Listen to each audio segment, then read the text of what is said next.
Now, I done told you bitches I before. definitely done told you, bitch. You bitches not. Lil' P be too geek. When she catch her up, her little ass be pressing the smack shit. Let's go. Bitch, you was not on shit. I don't even know why you portrayed it. Little bitch. Tell my bitches that Kobe gon' throw us a party outside where these little bitches stay at. Welcome to Be Legendary Cuts Podcast. Hold up, beat. So I ain't gonna do it. But you know that's coming on interview. You already know. I am Miss Little P, y'all. How did you get into music? Initially, I started doing music in like 2016 to pronunciate all of my words. Go ahead, bro. Go ahead. This is something we vote for. All you capping But why? motherfuckers. But Your name.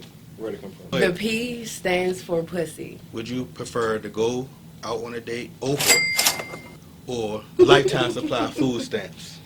Hold on, because I didn't say that. She was clapping in the name of the Lord. No. Do you prefer good guys or street niggas? If I got Little. 4 niggas and 2 of my 4 niggas had 9 to 5s and the other 2 hit the block, what did you call that?